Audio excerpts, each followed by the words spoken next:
Students, तो हम कर रहे थे हमारे पास क्वेश्चन नंबर 37। इसका हमारे पास बी पार्ट देखते हैं। बी पार्ट क्या कह रहा है?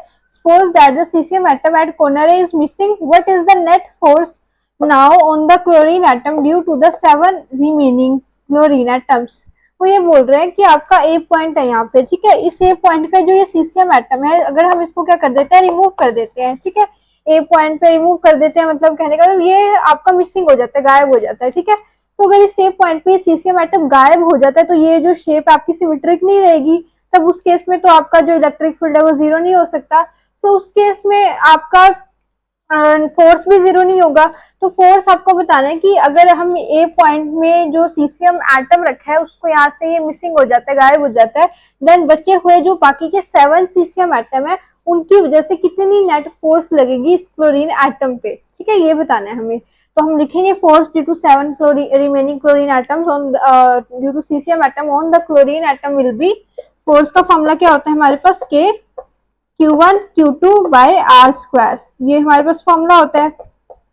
के ऐसे लिखेंगे। अगर चार्ज की बात करें तो देखो सीसियम एटम पे क्या है, +1 चार्ज है, मतलब सीसियम एटम क्या है आपके पास, बेसिकली एक प्रोटॉन है, एक प्रोटॉन की तरह एक्ट कर रहा है ना, प्लस चार्ज है उस पे, तो प्रोटॉन है। और क्लोरीन एटम यहाँ पे क्या है, एक इलेक्ट्रॉन, क्योंकि उस पर नेगेटिव चार्ज है, वो एज ए इलेक्ट्रॉन एक्ट कर रहा है, ठीक है। तो दोनों का ही जो चार्ज होता है, प्रोटॉन का एंड इलेक्ट्रॉन दोनों का ही, अगर हम चार्ज की बात करें, चार्ज दोनों का इक्वल होता है मैग्नीट्यूड में, जिसको हम लेट से ई से लेट कर लेते हैं, जिसका मैग्नीट्यूड हम जानते हैं। तो ये ई स्क्वायर हो जाएगा, क्योंकि प्रोटॉन और इलेक्ट्रॉन दोनों का चार्ज सेम होता है, ई स्क्वायर बाय में आर स्क्वायर, ठीक है। आर क्या है आपका सीसियम, और आपका जो सीसियम एटम है और क्लोरीन एटम है उनके बीच का डिस्टेंस, यहाँ से देख लो, कहीं से भी देख लो, ये डिस्टेंस है, ठीक है। तो करते हैं यहाँ पे के की वैल्यू पुट कर देते हैं, 9 इंटू में 10 टू द पावर 9। इलेक्ट्रॉन का चार्ज कितना होता है या प्रोटॉन का, एक ही बात है, 1.6 इंटू 10 टू द पावर -19 का होल स्क्वायर।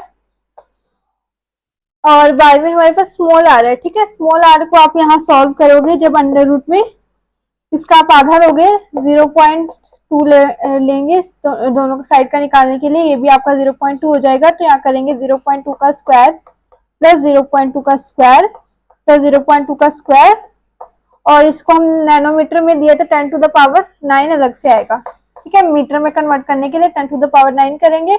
तो हम पहले आप इतना नोट डाउन कीजिए, यहाँ पे थोड़ा सा ये आई थिंक आपको विजिबल नहीं होगा, इसको कंटिन्यू करते हैं आगे।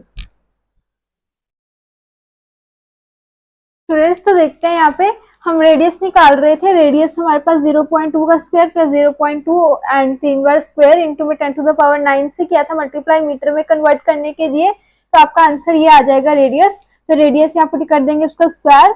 तो ये वैल्यूज तो हमें ऑलरेडी पता थी ऊपर की। तो हम इसको जब सॉल्व करेंगे ओवरऑल वैल्यू को, तो आपकी फोर्स की जो वैल्यू है वो बेसिकली आएगी 1.92 into 10 to the power -9 Newton.